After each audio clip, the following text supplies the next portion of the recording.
Okay, everybody. If the setup looks a little bit differently today, it is because unfortunately, due to some holiday travel, my charming co-host Joseph Stanford will be unable to join me today.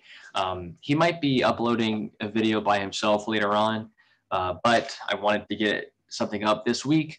And then, of course, next weekend we will return to our normal format. So unfortunately, it'll be a solo run today, but nonetheless, a lot of fun. So thank you for joining us today on the Roses and Rhetoric podcast. This is episode number 12. As always, we'll just start by giving out the different platforms that people can follow us on. We're on Twitter at roses_rhetoric, and also our website, rosesandrhetoric.com. And then lastly, as of maybe 2 weeks now, we've been doing videos on YouTube as well. Those are just video recordings of this podcast. So be sure to check us out on YouTube. You can find us by searching for Roses and Rhetoric. Our channel should come right up. As always, if you find the content enjoyable, be sure to like, share, and subscribe. And follow us on Twitter. Follow us on the blog. You can subscribe to the blog as well, making sure that you're staying up to date on all of the announcements and all of the content that we are putting out on the website. Not all of the content that we put on the website is covered on the podcast. Joe and I think both have put some material on the blog that is not covered on the podcast. It's kind of encouragement, if you will, maybe an incentive to drive some traffic to the website. So without further ado, we'll kind of get into a couple of topics that I was thinking about this week. And then I want to cover an article that I wrote, what I think is the definitive guide to allergy season for the next few months. We're kind of coming out of winter. And of course, we're still dealing with COVID. But as we shift towards, in the next few months back into spring, I know that a lot of people, including myself, will begin suffering from allergies. And so I put together what I think is the definitive guide for how to survive allergy season, and I'll be covering that later in this episode.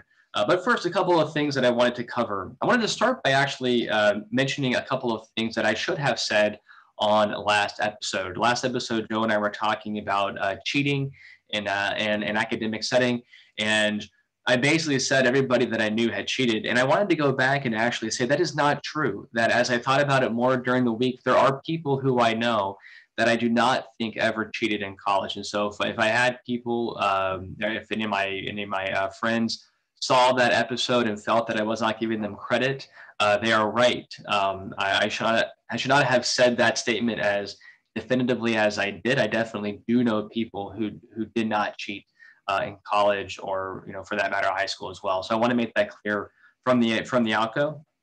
The second thing I wanted to apologize for is that I was talking last week about the Purdue Pharma. And I was talking about a court case that, as far as I can tell, actually is still ongoing. And so I should have been more careful in the information that I was sharing, and I should have been more careful about the way that I was speaking. Obviously, it's very important in our legal system that every defendant is assumed innocent until proven guilty. And so, and I put that clarification in the description of the YouTube channel, or I'm sorry, of the YouTube video. And then I also commented to the tweet about the podcast as well, saying, just to be clear. And I should have said that during the episode. I did not. I apologize for that. So if on the off chance somebody from Purdue Pharma saw that episode, this is me saying that I should have been more clear that the court case was ongoing, and that we should, of course, be open to the defense and what they have to say about the things that I was sharing from those documents, basically from what I'm assuming was the AG of whatever state was running that case. So a couple of housekeeping things there. Basically apologies on my part. All that falls on me. I apologize for that.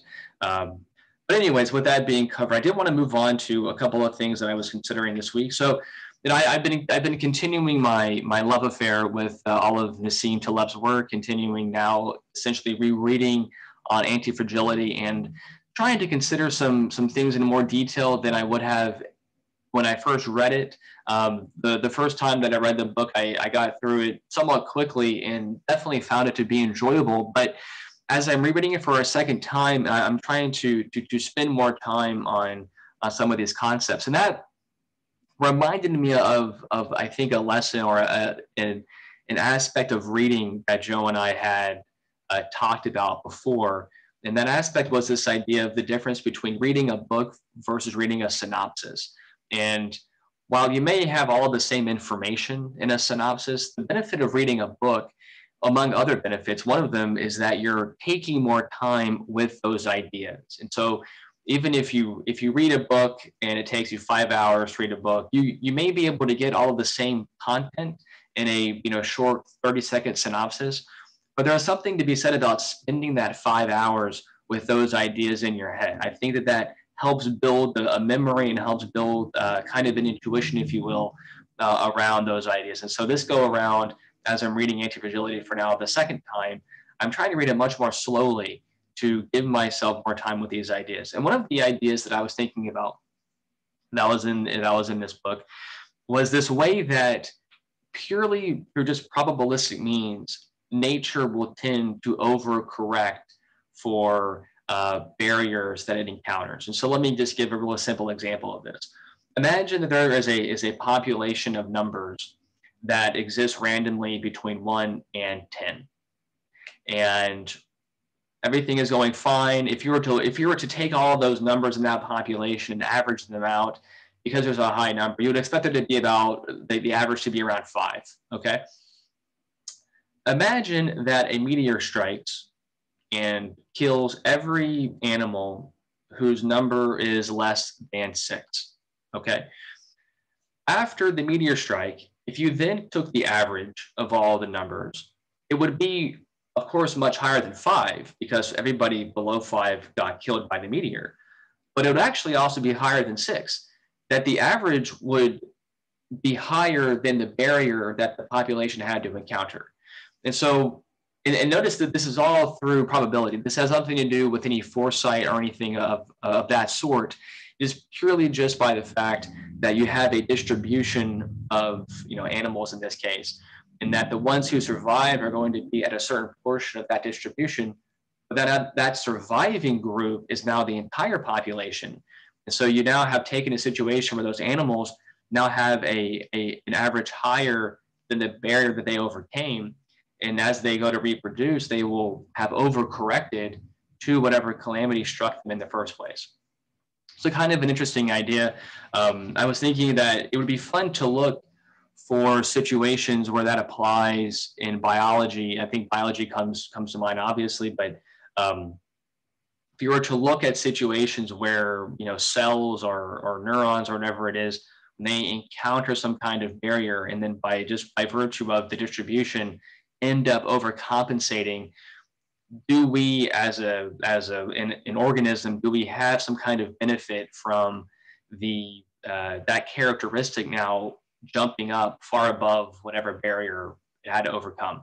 And I'm sure there are many examples of that, but just kind of an interesting idea for how things evolve and how you can end up overcorrecting to a problem without having any foresight and without having any knowledge of the event beforehand. But just by existing on a distribution, you're not only giving yourself a chance to have numbers above that barrier, but once you've overcome the barrier, the numbers that are left over, the population is better equipped to handle that kind of situation again.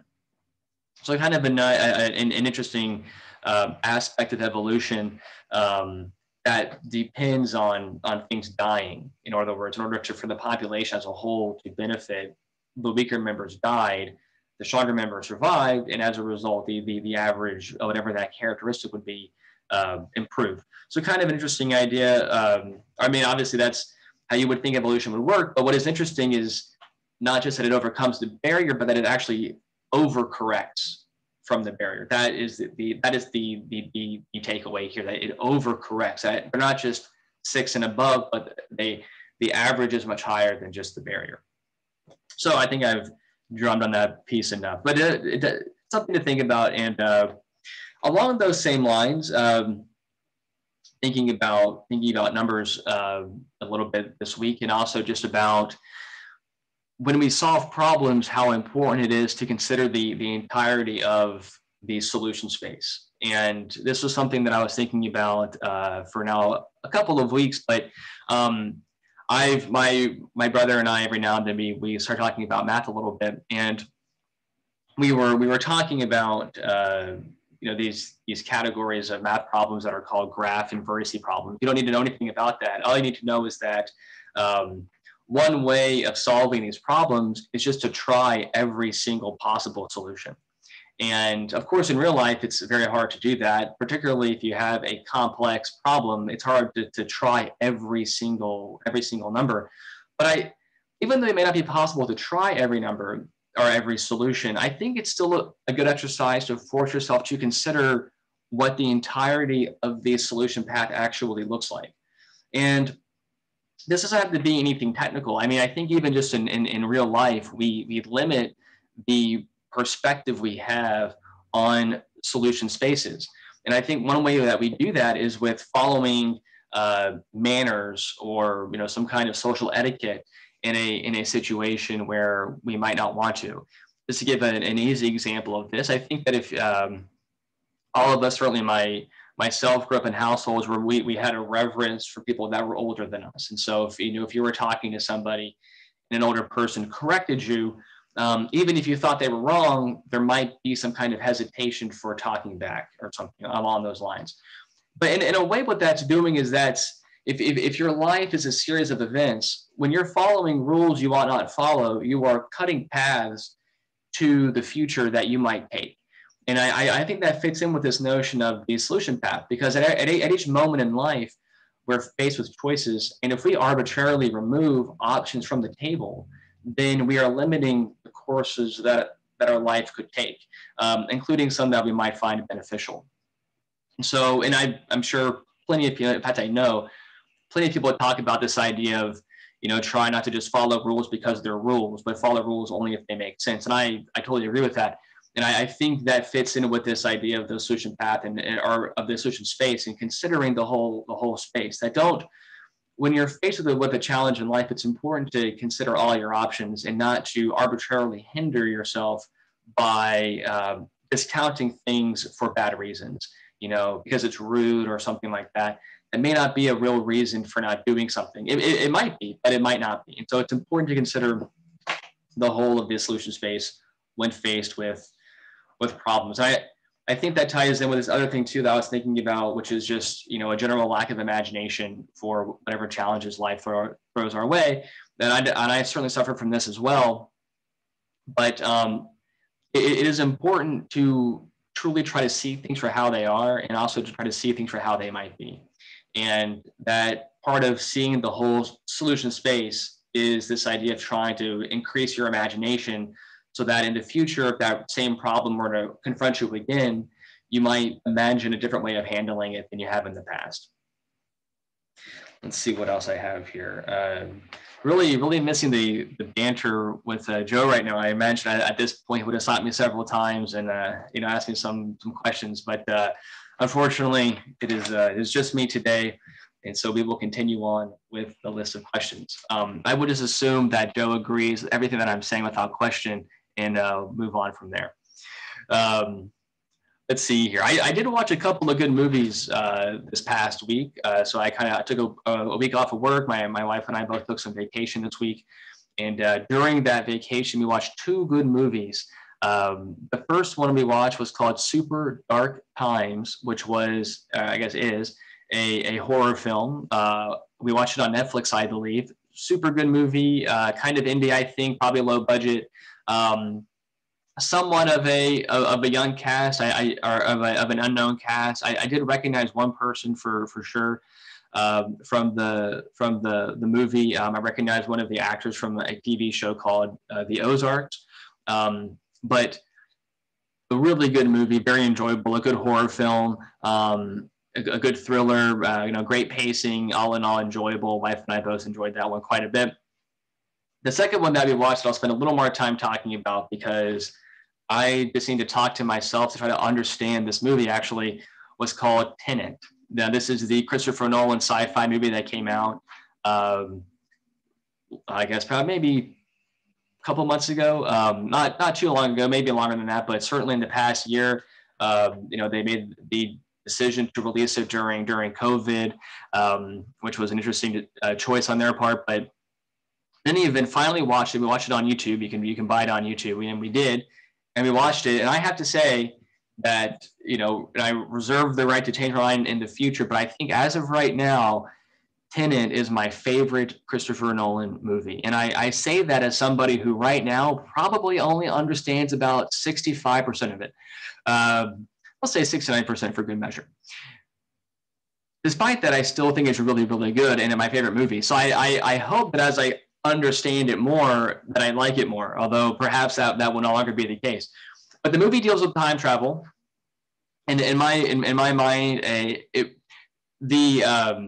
the way that they handled time travel in this movie was much more enjoyable in terms of the cinematic experience than I think some people felt when they watched Interstellar. I think some people felt that the time travel part of Interstellar, especially at the end when he's communicating with his daughter, is a little cheesy and doesn't fit in with the movie a little bit. I actually quite enjoyed that movie as well, but I know that some people really did not like that ending. That's fine. This movie felt much cleaner in how it handled time travel. I'm not going to give any spoilers. I will eventually, because I do want to talk about this movie quite in depth, because I really enjoyed it. But for this week, as kind of a primer, I will just say it was super good, very, very clean, great acting. Robert Pattinson did a fantastic job. I say that as somebody who saw Twilight in theaters no less than 8 times. I think he is a phenomenal actor. He's actually a great actor. And so I wish him nothing but success. He did a fantastic job in this movie. So did John Washington. Phenomenal lead role in this movie. Great acting. I thought both of them played tremendously well off each other. Great chemistry on set between the two of them. And just really made for Nolan does such a good job with the that clean, thriller spy type environment. I mean, even with Inception, he had that aesthetic that was just so perfect, and he totally brought that in here with Tenet and made it super enjoyable. But really, between the two lead actors, between Washington and between Pattinson, phenomenal chemistry, a great movie. So anybody who watches this podcast, go out, watch Tenet. I'm going to try to get Joe to watch it as well. Eventually, maybe not next episode, maybe one after that, we'll do a nice segment talking about that movie, talking through some of the more complicated parts. And obviously, huge asterisks. I would probably get it all wrong. But it was enjoyable nonetheless. It was not an easy movie. I mean, it really was confusing, but I think, and I've heard other critics say this, it's okay for a movie to be challenging. It's okay for a movie to require multiple watchings to truly grasp what it is trying to get across in the plot. And this movie definitely meets that criteria. This is definitely a multiple watcher, if you will. But I've now seen it twice, and I enjoyed it both times. So I definitely recommend it. Just want to see here if I have anything else I wanted to cover on this solo episode. I might keep it pretty short. I did have a piece that I wrote, like I said, the definitive guide to allergy season that I'll get to in just a moment. I'm trying to review my notes, see if I have anything here I want to cover. Let's see here. I think these other topics I want to keep for Joe, actually. I want to discuss these with him and not just talk into a camera like a goober for the next half hour. So I'm going to go ahead. I'm going to transition over to reading my piece for this week. I'll get this uploaded into our YouTube channel, and I'll get our piece posted online as well. And then hopefully Joe has a chance to get some content out as well. But if not, we will pick things up next weekend. We'll hit the ground running. We'll get ready to tie into the new year and talk about the podcast. But now I'm going to transition over to my article, which is called Allergy Season. Allergy season. The magical spectacle of neon lights drapes a cityscape.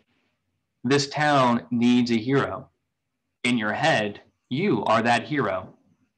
But the cries of suffering and calls for justice are muted by your congested sinuses. It's allergy season, and you are next. The onset of puffy eyes and the lone plugged nostril are warning signs. An initial feeling of panic is relieved by the memories, the countless memories, of the rough mornings that cleared up after a good teeth brushing and a hot shower. But by mid-morning, the panic returns. There's been no improvement. In fact, there is now a constant stream of mucus leaving your nose. And after struggling with gurgles in the back of your throat, you can see to the post-nasal drip. It's allergy season, and you need medicine. You plunge your hands into the collection of medical supplies your family keeps in the kitchen, or maybe your family keeps it in the bathroom. Wherever you keep it, the contents are the same. A few stray packets of medicine, an old bottle of Tums, a rogue travel-sized bottle of shampoo, nail clippers, some loose change, and a white powder that permeates the container, the residue of a bygone era of baby powder application. But you're not looking for baby powder. You're looking for adult powder in pill form. You're looking for drugs, the hard stuff, pseudoephedrine. But there's nothing pseudo about it. This is the real deal, the kind of deal that needs a parental waiver. Medicine so potent, you actually read the dosage instructions on the back of the box. That is, if you can find the box. If not, you play it safe and take one. And then you remind yourself, you aren't a pussy. So you take another. It's allergy season. God help us all. You've now taken 2 little red pills. It's time to see how deep the rabbit hole goes. With lightning coursing through your veins, you begin taking risks, popping red pills and pushing yellow lights. The drugs cause a hyper-focusing of the mind. You begin pondering what a meaningful life looks like. Do we secretly wish for evil so we may rise to the occasion and destroy it? What does this say about rising to the occasion of ordinary life? What if we fail to achieve greatness in times of comfort? Are we caught in a cycle of destruction for the sake of creation? It's allergy season. God save us all. As the pills wear off, you come to in a room of strangers. In the distance, you hear the faint lecture about local antihistamines found in honey from the local shaman, aka some dork with a beanie and an online certificate to practice integrated medicine. Their mumblings barely reach your eardrums through your swollen and plugged ear canals. You drift into your mind, taking advantage of the quiet solitude afforded by the out-of-control autoimmune response. It's allergy season, and you begin to see the strings that control the system. You started the day with a clean shirt, and by noon, you begun to mop up your runny nose with a sleeve. By evening, you've started using the bottom of your shirt, and before bed, you take your shirt off and use it to blow your nose. It's allergy season, and you become the accumulation of filth. It's bedtime, and you slip into a fever dream, pushing and pulling in the vacuum of space, grasping for anything in the free fall. You stretch out your arms and climb up a cliff, only to jump off it once more, landing in the foamy ocean below. Mesmerized by the kaleidoscope sunset, you claw your way to shore and build your empire, and then you wake up. It's allergy season, and you see the world keep turning. By now, others have joined you in sickness. You were just one in the masses of morons blowing your nose, pretending it makes a difference, blowing out your eardrums for the satisfaction of triggering the, quote, pain means it's working neurons. Bloodshot eyes meet the gaze of a disappointed face staring back in the mirror. We have been here before, and we will be here again. We fight for change and accept the sameness. Has the future always been so familiar? It's allergy season, and you don't have any answers. It's 4 a.m., and you're slowly pouring water into your nose with a neti pot. Water slips off your chest and catches the waistband of your boxers. You'll deal with that later. As you pour more water spills down the rest of your body, finding its way to your socks. It's 4 a.m., it's allergy season, and you have water in your nose and your clothes are wet. Defeat. Defeat is placing a tissue underneath your nose while you sleep. Defeat is breathing through your mouth. Defeat is pretending 6 hours have passed since your last dose. It's allergy season. Defeat is in the air. As the next day begins, you are consumed with the fact that when you die, all your ideas will die with you. We try so hard to think the right things, and in the end, what is the point? It's allergy season. There is no point. A sneeze is a breeze finding its way through a squeeze. In such a rush, it never asks, please.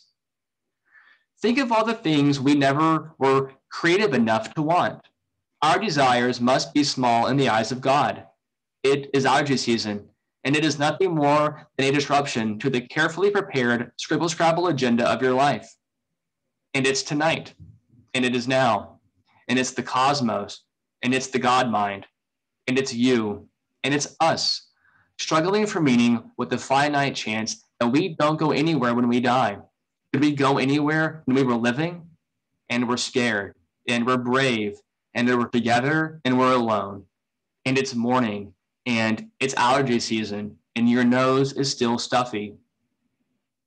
Then, one morning, you are greeted with a clear nasal passage. You take a deep breath and feel the sunshine fall gently on your face. You remember that much of being ill is simply waiting to get better. It was allergy season, and you survived. Well, I hope you all enjoyed that. It was a little, a little sad today.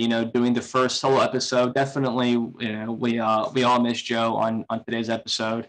But nonetheless, I'm happy that you were able to join us today. Episode number 12 of the Roses and Rhetoric podcast. Again, please make sure to like, share, and subscribe. You can find these videos posted on YouTube. You can also find our website, www.rosesandrhetoric.com. And of course, follow us on Twitter at roses_rhetoric. And if you enjoyed that piece about allergy season, please do feel free to share it. I think that as time goes on, that will become the definitive guide to surviving allergy season. It's going to be the next few months. We all got to have each other's backs out there when it comes to allergies. And so, if you're among, with me and our fellow humans that suffer from allergies, we are all here for each other. So with that, I'm going to go ahead and sign off. So for Jimmy Hackett, signing off for Joseph Stanford, saying ciao, and we will see you next time. And hope you all have a good vacation. If you're taking any time off for winter break or for New Year's, hope you're having lots of fun, and we will see you next time. Thanks.